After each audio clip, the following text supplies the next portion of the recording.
ՀԺԱՄ կուսակցությունը իր աջակցությունն է հայտնել ուժեղ Հայաստան Սամվել Կարապետյանի հետ դաշինքին։ Կուսակցությունը իր համախոհներին կոչ է արել ակտիվորեն մասնակցել քվեարկությանը, ընդգծելով, որ երկիրը գտնվում է պատմական բախտորոշ շրջադարձի առջև։ Կուսակցության ներկայացուցիչը վստահություն է հայտնել, որ Սամվել Կարապետյանի գլխավորած դաշինքը այն ուժն է, որը ունակ է կանգնեցնելու պարտությունների շղթան եւ վերականգնելու ազգային արժանապատվությունը։ Որ Հայաստանը կանգնած է պատմական շրջադարձի առաջ,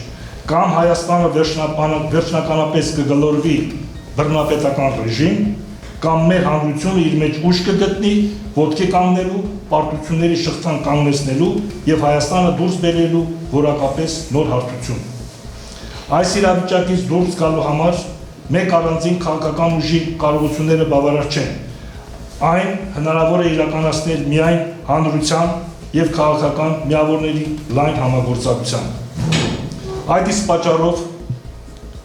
ՀԺԱՄ-ի աջակցությունն է հայտնում Սամվել Կարապետյանի գլխավորած ուժեղ Հայաստան Սամվել Կարապետյանի հետ դաշինքին։ Նիկոլ Փաշինյանին Սուրբ Աննա եկեղեցում հարվածելու փորձ կատարած Դավիթ Մինասյանին Նայիրի բժշկական կենտրոն հոսպիտալացնելուց ժամեր անց տեղափոխել են վերակենդանացման բաժանմունք, հայտնել էր երիտասարդի փաստաբան Լուսինե Մարտիրոսյանը։ Ավելի վաղ փաստաբանը հայտնել էր, որ Դավիթի մոտ բացի քրոնիկ հիվանդություններից, այլ հիվանդություններ են առաջ եկել։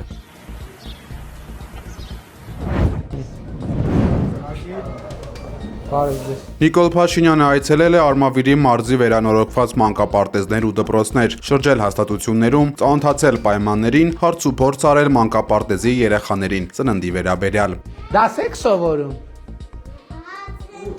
Հաց եք ուտում, հա, ինձ թվաց դաս եք սովորում։ Իսկ համով է ճաշիկը։ Էս ինչ լավ սուպա։ Գիտեք ինչքան շատ եմ սիրում այս սուպից։ Աղավնատուն բնակավայրում վարչապետ Փաշինյանը չնախատեսված կանգար է արել ու երեխաներին բաժանել Հայաստանի քարտեզի իր տարբերակով բրոշներ։ Օլիմպիական խաղերի չեմպիոն կրկնակի արծաթե եւ բրոնզե մեդալակիր աշխարհի քառակի ու Եվրոպայի յոթակի չեմպիոն Արթուր Ալեքսանյանը ժամանակավորապես դադարեցնում է իր մրցելույթները, հայտնել է հունարոմեական ոճի ըմբշամարտի Հայաստանի ազգային հավաքականի գլխավոր մարզիչ Արմեն Բաբալարյանը։ Ջերմակառչը բաց կթողնի մոտեցող Եվրոպայի առաջնությունը, նրա փոխարեն 97 կիլոգրամ քաշային կարգում մեր երկիրը կներկայացնի աշխարհի միջև 23 տարեկանների չեմպիոն Հայկ Խլոյանը։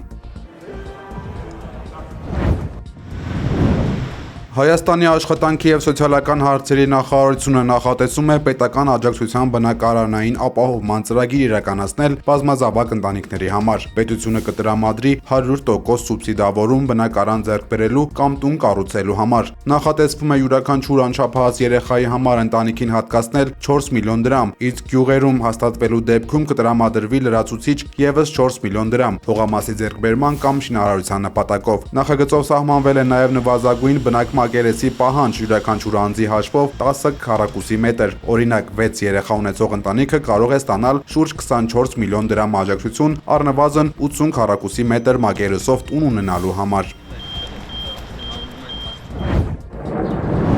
Ամերիկյան F-35 կործանիչներն ու MQ-9 անօդաչու սարքերը միացել են Իրանի տարածքում անհետացած ամերիկացի օդաչուների որոնողական աշխատանքներին։ Իրանական լրատվամիջոցներն ավելի վաղ հայտարարել են ամերիկյան F-15 կործանիչի խոցման եւ 2 օդաչուների անհետացման մասին։ Համացանցում հայտնվել են ինքնաթիռի ենթադրյալ բեկորների լուսանկարները։ Իրանի երկնքում գործում են նաեւ C-130 ինքնաթիռ եւ Black Hawk ուղղաթիռներ։ Տեղական զինված ցեղախմբերը հրազենային կրակով փորձում են խոչընդոտել ամերիկյան ուժերի վայրեջքը եւ գտնել անձնակազմին։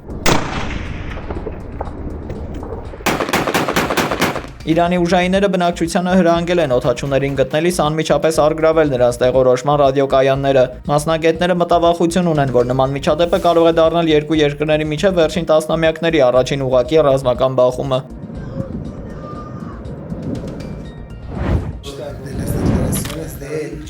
ԱՄՆ պետդեպարտամենտը անցյալ տարվա դեկտեմբերին Նյու Յորքում միավորված ազգերի կազմակերպությանը կից Իրանի ներկայացուցչության փոխդեսպան Սադատ Աղաջանիին հեռացրել է երկրից։ Վաշինգտոնն այս որոշումը պաշտոնապես հիմնավորել է ազգային անվտանգությանը սպառնացող վտանգներով եւ լրտեսության հնարավոր կասկածներով։ Դիվանագետի արտաքսումն իրականացվել է հատուկ ընթացակարգով, ինչը թույլ է տվել խուսափել անցանկալի անց հայտարարելու աղմկոտ գործընթացից։ Մինչև այս միջադեպը ամերիկյան կողմը երկրից հեռացրել է իրանցի եւս 2 ցածրաստիճան պաշտոնյայի։ Պատճառներից մեկն էլ Մանհեթ Թեթնի կենտրոնից 25 մղոնից ավել հեռանալու սահմանափակումների պարբերական խախտումն է եղել։ Թեև պետդեպարտամենտը հաստատել է դիվանագիտական գրագրության փաստը, սակայն հրաժարվել է հստակեցնել մեղադրանքների բովանդակությունը։ Արդեն այս տարվա փետրվարին Միացյալ Նահանգները պարտադրել է երկիրը լքել նաև նախկին փոխդեսպանի զավակներին։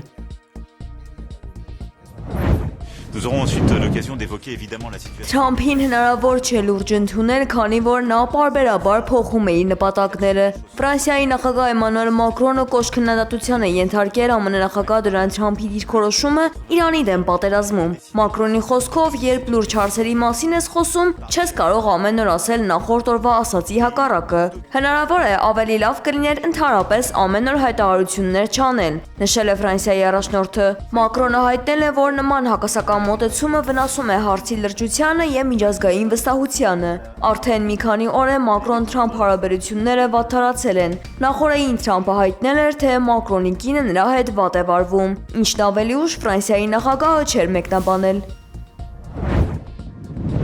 Գրեթե կղզուց հետո ավազամերիկն այժմ թուրքական Անտալիայում է։ Ցիկլոնը երկինքը ներկել է կարմրանարնջագույն երանգով։ Բացի այդ, անձրև եւ կարկուտ է տեղացել հանգստավայրի տարածքում։